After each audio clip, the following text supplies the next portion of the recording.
Halo guys, perkenalkan kami dari kelompok 6 yang beranggotakan 6 orang. Di video kali ini kami akan membahas materi akad dan akuntansi ijaroh. Video ini dimaksudkan sebagai syarat tugas besar 2 pada mata kuliah akuntansi keuangan syariah dan juga dimaksudkan untuk menambah pengetahuan. Simak dan tonton sampai habis videonya. Enjoy this video guys. Saya akan menjelaskan pengertian akad ijaroh. Akad ijaroh merupakan akad yang memfasilitasi transaksi pemindahan hak guna atau manfaat atas suatu barang atau jasa dalam waktu tertentu melalui pembayaran sewa atau upah tanpa diikuti pemindahan kepemilikan barang. PSAK Ijaroh terdapat di PSAK 107 tahun 2007. Adapun tujuan utama akad ijaroh adalah untuk memberikan hak penggunaan atau manfaat atas suatu barang atau jasa kepada pihak lain dalam jangka waktu tertentu dengan imbalan pembayaran sewa atau upah. Tujuan ini bisa bervariasi tergantung pada konteksnya, tetapi pada umumnya mencakup 1. Memenuhi kebutuhan baik bagi penyewa yang membutuhkan akses terhadap barang atau jasa yang disewa, maupun bagi penyedia yang ingin memanfaatkan barang atau jasa mereka untuk mendapatkan pendapatan. 2. Mengoptimalkan sumber daya. Akad ijaroh memungkinkan optimalisasi penggunaan sumber daya, baik dari sisi penyewa yang mendapatkan akses terhadap barang atau jasa yang mereka butuhkan tanpa harus membeli, maupun dari sisi penyedia yang dapat memperoleh pendapatan dari aset yang mereka miliki. 3. Menciptakan hubungan bisnis. Bagi pihak-pihak yang terlibat, akad ijaroh bisa menjadi cara untuk membangun hubungan bisnis yang saling menguntungkan, baik antara penyewa dan penyedia, maupun antara penyewa dengan konsumen akhir. 4. Meminimalkan risiko. Akad ijaroh juga dapat membantu dalam meminimalkan risiko, baik bagi penyewa yang tidak perlu mengeluarkan modal besar untuk membeli barang atau jasa secara langsung, maupun bagi penyedia yang mendapatkan jaminan pembayaran sewa atau upah sesuai dengan kesepakatan. Selanjutnya ada jenis-jenis ijaroh. Yang pertama, ijaroh wa'iktina atau ijaroh muntahiyah bitamlik atau IMBT. Perjanjian pemindahan hak milik atas suatu benda yang disewakan pada waktu tertentu. Pengalihan kepemilikan dapat dilakukan setelah transaksi pembayaran objek ijaroh selesai. Pengalihan kepemilikan dapat melibatkan akad baru seperti hibah, penjualan, atau pembayaran angsuran. Yang kedua ada ijaroh tuma al-bai atau ITB, penyewa menyewa barang dengan niat untuk membelinya. Pada akhir masa sewa, barang tersebut menjadi hak milik penyewa. Yang ketiga ada ijaroh mausufa bi al-dima. Akad ini harus menjelaskan secara jelas keuntungan dan jasa yang disewakan, tetapi tidak melibatkan properti yang menghasilkan manfaat. Meskipun terjadi kerusakan pada properti, kontrak tetap berlanjut.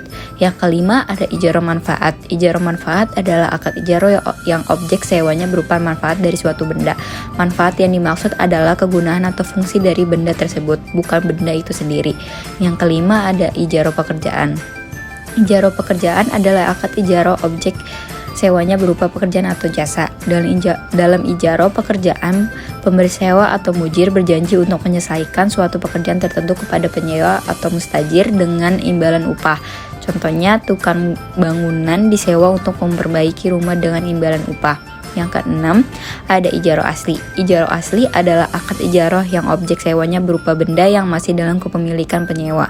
Dalam ijaroh asli, pemberi sewa atau mujir memindahkan hak guna atas benda tersebut kepada penyewa atau mustajir dengan imbalan upah sewa. Rukun ijaroh itu ada 3. Yang pertama, pelaku akad, yaitu mustajir atau penyewa, dan mujir atau muajir atau pemilik.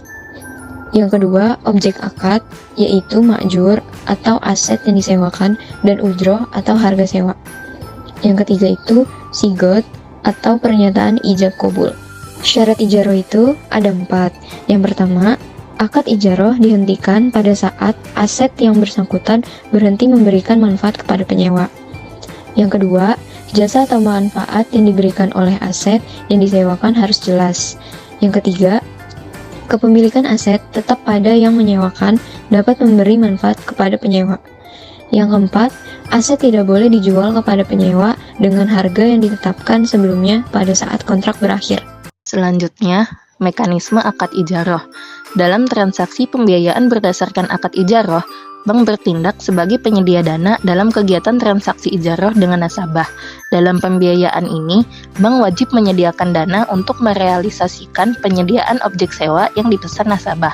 Pengembalian atas penyediaan dana bank oleh nasabah dapat dilakukan baik dengan angsuran maupun sekaligus.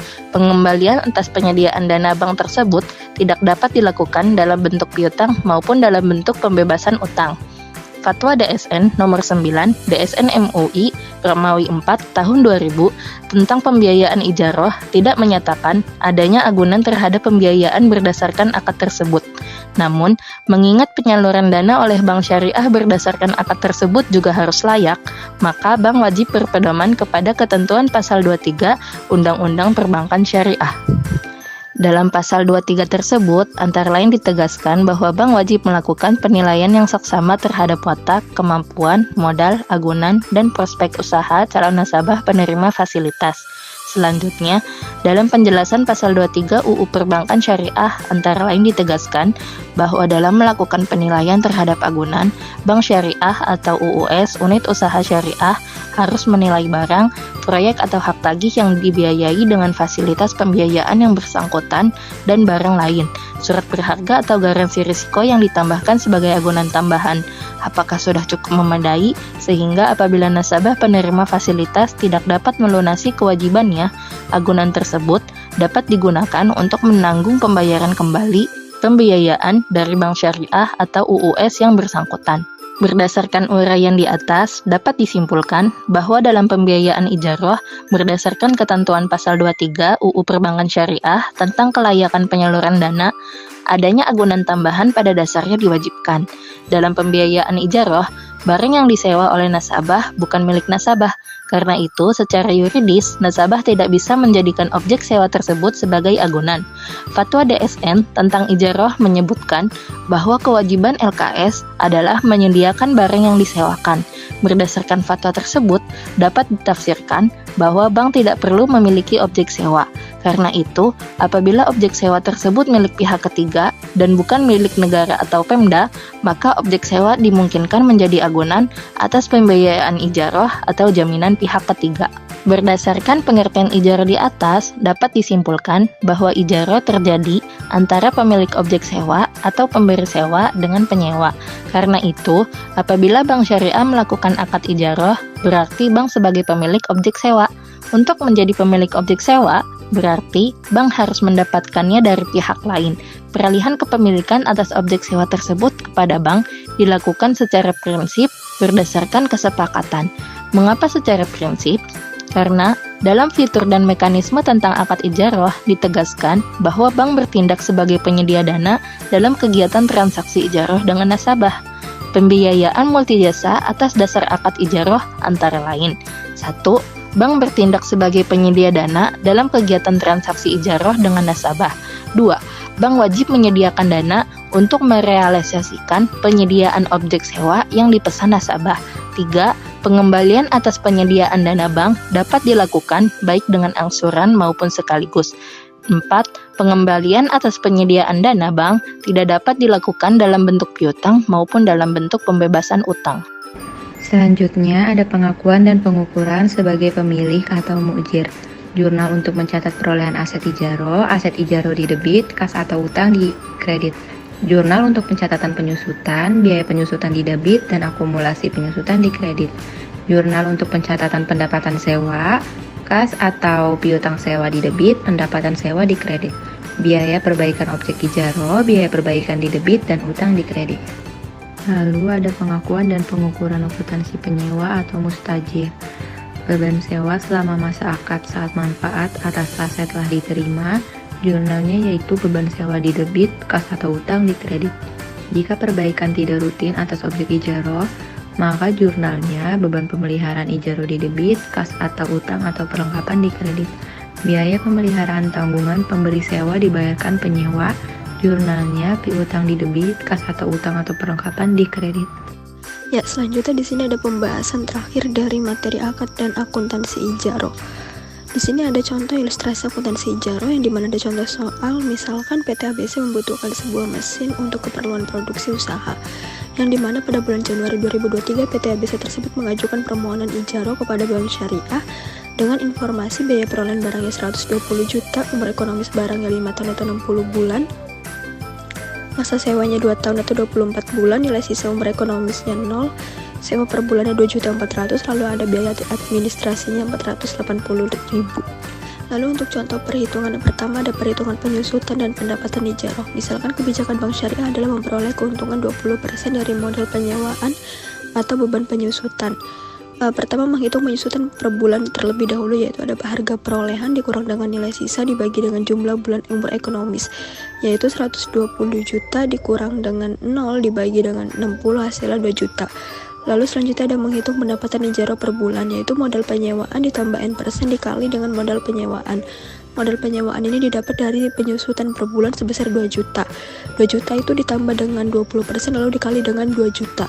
Dan hasilnya adalah 2.400.000. Contoh yang perhitungan kedua ada perhitungan biaya administrasi ijaroh. Yaitu misalkan dalam kasus sebelumnya Bank Syariah menggunakan kebijakan 1% dari modal persewaan. Maka biaya administrasinya adalah N% dikali dengan modal persewaan per bulan dikali dengan jumlah bulan. N persennya adalah 1% dikali dengan 2 juta. 2 juta ini didapat dari penyusutan per bulan lalu dikali dengan 24, yaitu jumlah bulan dari yang masa sewa. Lalu hasilnya adalah 1% dikali dengan 48 juta, yaitu 480.000. Nah, selanjutnya ada perhitungan ketiga, yaitu penjurnalan transaksi pengadaan aset ijaroh, yaitu pada tanggal 5 Juni 2023 Bank Syariah membeli aset pada perusahaan yang menyuplai barang yang diperlukan. Di debit ada persediaan ijaroh, di kredit ada kas atau rekening pemasok yang masing-masing senilai 120 juta didapat dari biaya perolehan barang. Lalu yang keempat ada penjurnalan transaksi pada saat akad disepakati, yaitu misalkan pada tanggal 10 Juni 2023 PT ABC menandatangani akad ijaroh untuk sebuah mesin, yaitu di debit ada aset untuk ijaroh, lalu di kreditnya ada persediaan ijaroh di mana masing-masing senilai 120 juta didapat dari biaya perolehan barang. Lalu ada akun lagi yaitu kas atau rekening nasabah di debit, lalu di kredit ada pendapatan administrasi. Masing-masing sebesar 480.000 didapat dari perhitungan biaya administrasi ijaroh. Untuk contoh yang terakhir ada perlakuan akuntansi beban perbaikan dan pemeliharaan. Misalkan tanggal 14 Desember 2023 dilakukan perbaikan aset ijaroh sebesar 500.000 dilakukan atas tanggungan Bank Syariah sebagai pemilik objek sewa dengan sistem pembayaran langsung pada perusahaan jasa ruko. Maka jurnalnya adalah di debit beban perbaikan aset ijaroh, lalu di kreditnya ada kas atau rekening nasabah dengan masing-masing senilai 500.000. Selanjutnya, kami akan memberikan contoh implementasi dari akad ijaroh. Oke, langsung aja simak hingga selesai ya guys. Pada tanggal 16 Juni 2024, Bu Sofia dan sekeluarga baru saja menghabiskan waktu liburan bersama di Bali dan menyewa satu kendaraan dengan kesepakatan yang telah disepakati. Halo Ibu Sofia, saya dengar kamu dan keluarga baru saja sewa mobil untuk liburan ke Bali ya? Iya bener banget Fat, aku pakai akad ijaroh buat nyewanya. Wah, akad ijaroh itu apaan sih? Saya kok kurang paham ya? Jadi, akad ijaroh itu mirip kayak sewa menyewa dalam Islam. Aku nyewa mobil dari Pak Budi untuk jangka waktu tertentu dengan membayar sejumlah uang sebagai biaya sewa. Oh gitu, terus gimana prosesnya? Pertama, aku ketemu Pak Budi buat diskusiin syarat dan ketentuan. Kami sepakat soal harga sewa, jangka waktu pemakaian, dan kondisi mobil. Terus ada kontrak tertulisnya gitu? Iya betul, kami buat perjanjian tertulis yang jelas supaya nggak ada salah paham di kemudian hari. Isinya tentang detail mobil, harga sewa, lama waktu sewa, dan tanggung jawab masing-masing. Kalau mobilnya rusak waktu kamu pakai gimana tuh? Nah, itu juga dibahas dalam perjanjiannya. Kalau kerusakan akibat pemakaian normal, itu tanggung jawab Pak Budi sebagai pemilik. Tapi, kalau rusaknya karena kelalaian aku, ya aku yang harus tanggung jawabnya. Paham-paham, jadi akad ijaroh ini bikin semuanya lebih jelas dan adil ya? Iya, bener banget. Dengan akad ijaroh, hak dan kewajiban kedua belah pihak jadi lebih jelas. Jadi, selama liburan di Bali nanti, aku bisa lebih tenang pakai mobilnya. Menarik juga ya, bisa jadi referensi kalau nanti aku butuh nyewa barang atau jasa nih. Thanks Ibu Sofia. Sama-sama Fat, semoga infonya bermanfaat ya.